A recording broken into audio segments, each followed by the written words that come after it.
Hello again. So welcome back, and this is competition today. And since the last presentation, I just checked my email and realized that classes were canceled for the week that I'm filming this.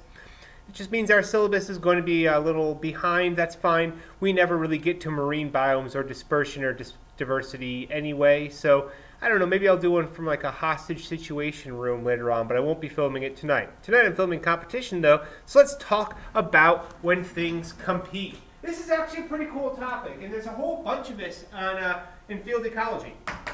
Define mutualist, parasite, pathogen, most importantly, competitor. Explain why competition is not commonly seen, but often implied. We'll get there.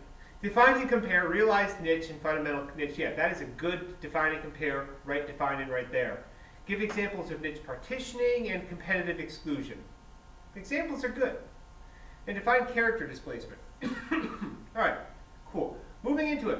We're going to start this off in the human biome.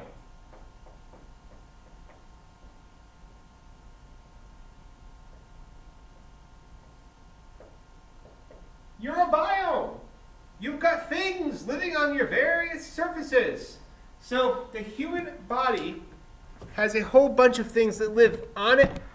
There we go. Oh yeah. In it.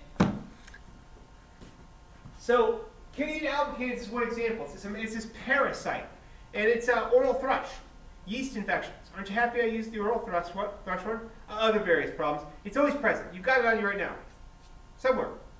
On there. Okay, it's always present in the human body. You get it more often when you use antibiotics. That's odd. So wouldn't you not have disease? Well, it's a fungus. Most antibiotics are antibacterials. They don't kill fungus. So this means something has gone askew in the human biome. Let's think about prokaryotes for a few minutes too. We have decomposition. But we also have symbiotic prokaryotes. We have mutualistic prokaryotes that live and actually provide beneficial roles to their organisms. We have commensalistic bacteria that just kind of live on their host to gain a benefit of getting exudates from their host. There are parasitic prokaryotes. We call them pathogens when they cause a disease. And there is competition between prokaryotes and between prokaryotes and eukaryotes and between eukaryotes on the human biome. There are a lot of different niches, kind of microhabitats, places where an organism can survive under certain conditions on the human biome. Let's talk about some mutualists. I'd like to introduce you to Bacteroides theta iota micron. Theta iota micron. It synthesizes vitamins in your lower digestive system. It also secretes, you secrete antimicrobials to harm other bacteria to give theta iota micron kind of a leg up, flagellum up on the competition. Rodents also have bacteria in their that make vitamins in specialized fecal blocks that they will then actually ingest to gain those vitamins. Ours are just absorbed. Ain't that great? But what happened if you lost all your Bacteroides theta iota micron? Vitamin loss. Supplemental vitamins needed. That's a problem. We also know when it's Lactobacillus acidophilus. We'll come back to that guy. But let's think about some pathogens that live in the human biome as well. So there are different types of pathogens. There are external and internal pathogens. So here you have Lyme disease, which is caused by a tick. It bites into the human. It's an external pathogen. It sucks blood from the human. It injects Lyme disease, which is a spirochaete bacteria that lives inside the human, causing this target-like inflammation. It does so through the use of what are called exotoxins, secreted by the bacteria that weaken the host and allow the bacteria to better kind of thrive in the host. So I once had a tick, the back of my knee, and it bit into me and it injected a bacteria. That bacteria was a necrotizing bacteria. If you know what that is, I was terrified. It means that that bacteria secretes an exotoxin that breaks down the flesh to allow it to eat it. Basically, it is a flesh-eating bacteria. It had a nice little soft spot for me, and a soft spot it was creating on the back of my knee. They gave me a round of antibiotics that didn't do anything. They gave me a second round of intravenous antibiotics that didn't do anything. Then they gave me Levaquin, which did a lot of things, including kill the bacteria. Because bacterial pathogens can kill their host. So long as they can spread from one host to another, it doesn't matter. Endotoxins are secreted when the bacteria gets killed. A punishment for destroying the bacteria is to harm the host. So how does it help bacteria to make someone sick? Well, you probably learned a lot about bacteria and viruses. They spread better when they allow themselves to spread. No one else is in the room with me. Don't worry, we're fine. If a bacteria or a virus can make an individual cough, it'll make droplets that can contain more bacteria and more viruses that can then be transferred to other hosts. That is why it helps a bacteria or pathogen to make a host sick. We're going to stop this with competition. Let's go back to lactobacillus. Antibiotics. They kill the bacteria that are normally on the body, that are occupying the niches all over the body, that are occupying, and these bacteria are beneficial because their presence means that candidiasis can't occur because Candida albicans is an inferior competitor to Lactobacillus acidophilus. The bacteria wins. If you kill the bacteria, then it can't compete, and Candida can infect. That's why it's such a good mutualist. And that's why eating yogurt can actually inhibit vaginal yeast infections. Also, fun fact, candidiasis is, Candida albicans is pH sensitive, so cranberry juice works for UTIs as well. So, health tips, men too.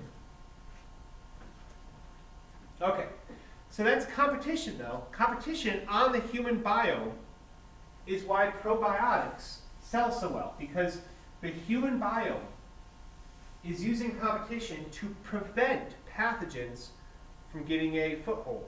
Flagellohold? I don't know. All right. Competition is a minus-minus interaction.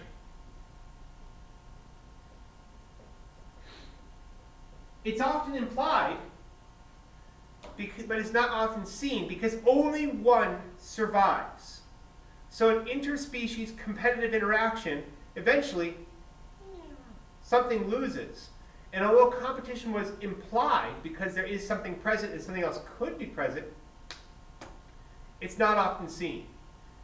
Because often competition finishes quickly. It's a minus-minus interaction. It's bad for both organisms for competition to exist. Next slide. Talk about a niche. Eat that niche of species. Eat it. Niches. You got 99 vocab, now niche is 1. A niche is the range of conditions and resources occupied and used by an organism. So the size of food, the altitude they live at, the temperature they live at, the moisture level they live at, the salinity they live at. All of these are things that are going to make a multi-dimensional space for an organism to live. Perhaps you have a lichen that only lives on branches that are a certain diameter, that are exposed to a certain amount of sunlight, that have a certain temperature on a certain tree. That's a niche. It's a combination of biotic, the tree, and abiotic, temperature and sunlight factors. Niches are specific to species, sometimes subspecies, sometimes even sex. Sometimes the males have one niche, the females have another, and they have a common area where they'll congregate and then go back to their own niches. Not often. Sometimes age. A caterpillar and a butterfly occupy different niches. They feed on different things. They live different places. That's a niche. Now, a fundamental niche is a niche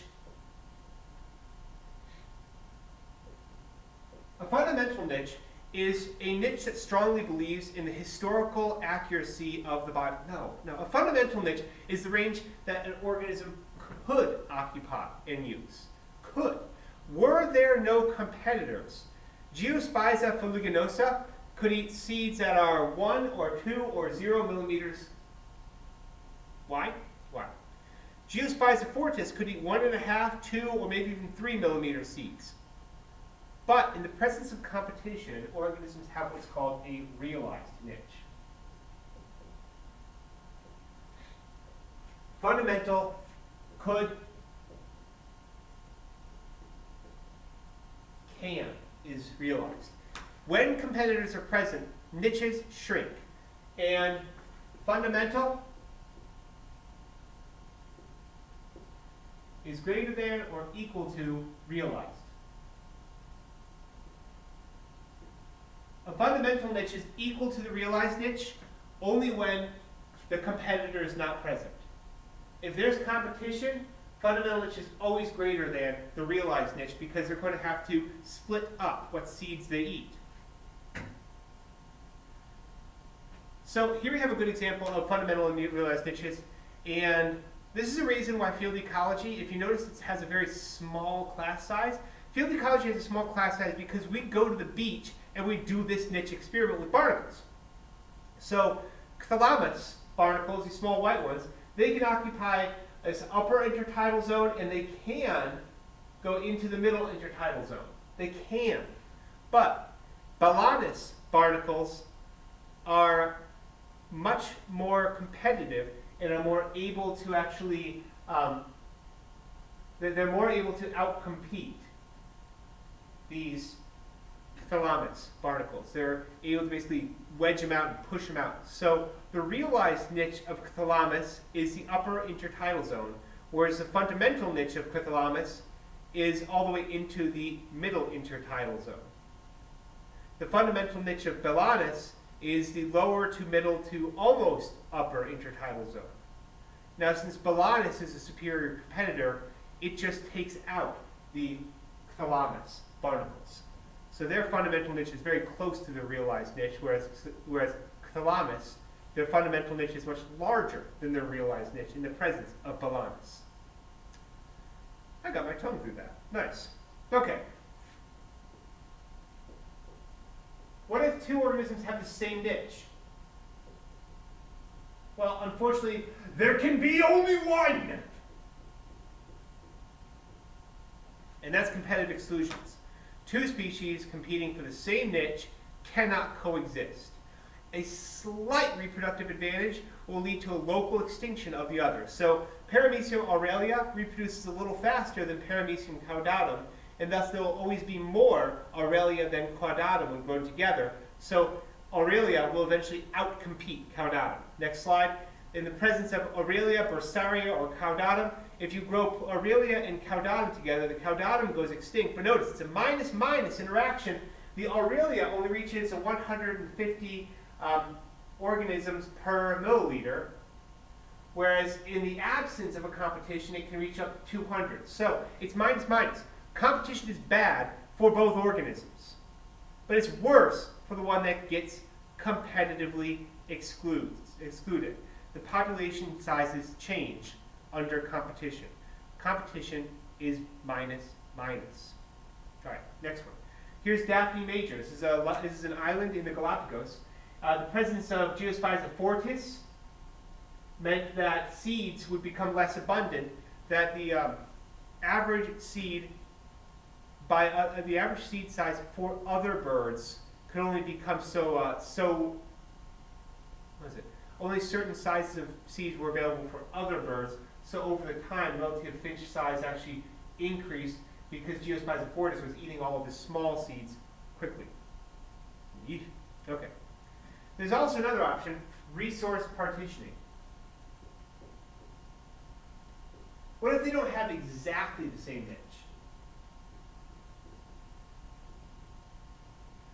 So perhaps a beetle, or an ant and a beetle, could each eat a rather different sizes of seeds. Perhaps an ant could eat all sizes of seeds. In the presence of ants and beetles, Ants will have the smaller seeds, beetles have the bigger seeds. In the presence of mice and birds, there will also be, ants will have the smallest, beetles the next smallest, then mice, then birds, because they're partitioned out the resources. And that avoids competition. Competition is often implied but seldom seen. They don't look like they're competing, but in reality it's just one is more efficient at foraging. So it competes better and they partition out the resources. Now this of course requires that there are enough resources to partition. Decreasing the number of resources available decreases the number of niches available and disrupts the ability for resource partitioning. But let's say there are enough resources available for multiple species to coexist and partition their resources for a long period of time. That can lead to something called character displacement.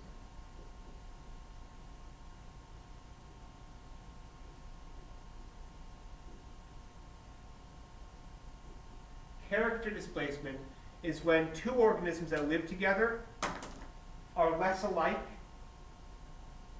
than if they lived apart. So here we have beak size of Geospiza filiginosa on Los Hermanos, beak size of Geospiza fortis on Daphne major, and then when they're grown together on Santa Cruz, the Geospiza filiginosa has smaller beaks, and the Geospiza fortis has larger beaks. So they partition the resources and evolve away from one another. By evolving away from one another, they decrease the competition between one another. This is character displacement, that when they live apart, they may occupy almost the same niche, but when they live together, they evolve away, so they occupy different niches due to the evolution of a different body shape, in this case, different beak depth. Examples here, two different species of weasel. When grown apart, the allopatric, you have them both 46 and 42 millimeter skulls. When grown together, Mustela ermina and Mustela evalis, their skulls, one gets larger, one gets smaller. Geospiza fortis and filiginosa already showed that. Nuthatches, same. Mice, same. Two species that are very similar will evolve apart from one another to avoid competition. They are partitioning resources over evolutionary time, and they're displacing characters. Coyotes and wolves, great example, love them both. Coyotes are bigger in the absence of wolves. Wolves are bigger in the presence of coyotes. Because coyotes and wolves, they could eat the same prey, but if they're both competing, it's better for coyotes to feast on deer flesh, wolves to feast on deer flesh while the coyotes hunt the rabbits. But when they're away from one another, perhaps the coyotes could harry a deer and snack on the occasional rabbit, and perhaps a wolf could eat some rabbits and eat the occasional deer as well. So if they have an overlap, then if another one's absent, there's no need for these. But if they're present, they evolve apart. That's why competition is often implied. Look, these two look very different, but seldom seen. They don't compete with each other. Not anymore. So back to this. The mouth is a niche. Some bacteria live there and are either commensalists or pathogens, partitioning out the mouth's resources. So there's resource partitioning in your mouth. There is resource partitioning in your cavities. Take medical botany. Learn about it. Bacteria can competitively exclude Candida albicans. If antibiotics remove all bacteria, then Candida albicans can spread where there are no competitors. When competitors are when competitors are gone. Spell check. Anyway, I gave that niche a species. Niches love species. Here's the objectives again, but I know you all know that you can just go back to the front. Under 20 minutes. Nice.